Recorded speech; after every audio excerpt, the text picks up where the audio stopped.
Paul, what was that like to playing? Because it seemed the first 20 minutes or so you were under the cosh. It took a while to get used to the game. Yeah, you could probably put it that way. It's always going to be tough, you know, coming to Forest, local rivals, and 8,000 fans, you're expecting a lot, really.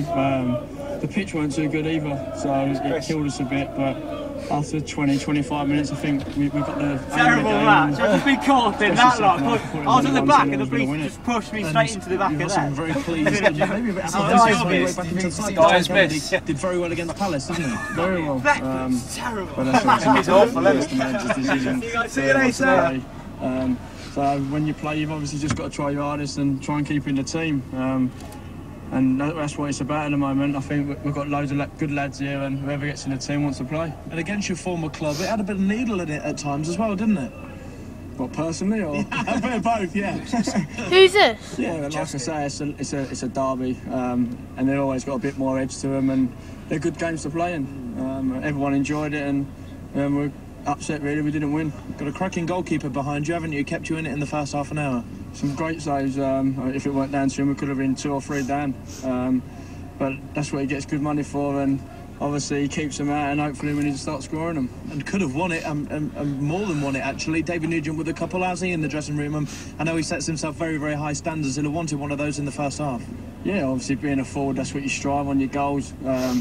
So he's a bit upset, but he's more upset that we didn't win and got to win, but it's never to be. We've got the replay, and hopefully we can beat them at home. Do you think you probably deserved to win over the pace? Yeah, I think second half it was only one-way traffic really, and I think we had 4 or 5 great chances. Their keeper made some good saves, and it wasn't to be. Cracking support though, wasn't it? How did that feel walking out on 8,000, almost as many away as home fans for the record? Fantastic, and I think the fans have been like that all season, especially away games. They've got a great following, and hopefully we can start picking results up for them. And another replay puts you in the hat.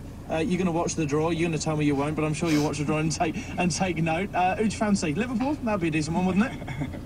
I think you take anyone in the FA Cup, you know, as far as you can go. So hopefully we'll get a good draw, and it can put us into the next round. Thank you. Thank you. Paul Konchesky speaking live to Ian Stringer here on BBC Radio Leicester. It's 20 minutes past 5 here on 104.9 FM on DAB Digital Radio, not going the way of the Leicester Tigers. They lead, they're losing to the London Wasps by 8 points to 3. Try for Wasps from Naomi. And so Tigers 8-3 down. Commentary continuing on DAB Digital Radio and online with Blenheim Jones and Steve Johnson from Welford Road. Right, next caller is Naomi. How are you? I'm okay, thank you. How are you? Yeah, really good, thank you. What would you like to say about today's game? I'm disappointed, to be honest. I mean, me and my family are all season ticket holders. We go down to the King Power every week, and I can't say at the moment that we're putting any passion into the game whatsoever. Today, we've all been there, 8,000 fans, and you'd think, oh, we've got the advantage over Forest. I mean, we've got all that money behind us, all these good players, and we can't even seem to get the ball into the box. The first half we were dreadful, and we were only saved by Michael. Forest should have gone at least 2-0 up. In the second half, we get the balls into the box, but no one's there. Beckford is so lazy, and I think he needs to go. We paid all this money for him, and he just doesn't seem to want to play. He just stands there, and then he gets all upset, and he's got this attitude, and no one's giving him the ball, and actually he doesn't even move to the ball. So I just think he needs to go. It's going to be a busy January, we know that, Naomi, and you know we've been talking about people like Jimmy Kebe and Cameron Stewart from Hull, and also Billy Sharp, and potentially another centre-back with Sean Ledger on the transfer list. We've paid. I just think we need someone who wants to play for the shirt. Nugent's out there working his backside off. Schmeichel has got so much passion, and they're just not getting the service from the rest of the players. They're not working as a team. You've not got the passion from everybody. You need to be 11 players out there on the pitch, not 9 or 10. And I mean, look, going off at the beginning, that was unlucky. I mean, I hope he's okay. If he'd have been on there, he's got the quality. The second half, he didn't have the chances that we did have. But I don't know, if he just would have been on there, maybe it'd have been a different story. Just, we've got to take it back now to obviously the King Power Stadium.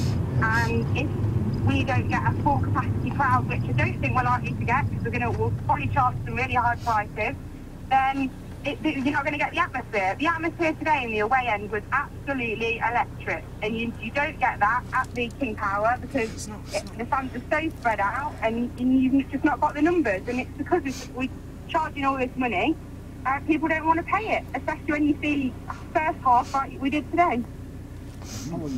Well, Naomi, you've covered an awful lot of issues there. I don't know where to start. I would first of all say that I can understand the supporters' disappointment because we did play well enough to win the game, and it would have been nice to go back down to A46 or whichever way you go home with a win, and then knowing that we're in the draw tomorrow. But we've got a 0-0 and away from home in any competition. That's good. As regards you saying, as regards you saying about the players, I agree 100% with you that the 11 players who go out on the pitch sweat blood.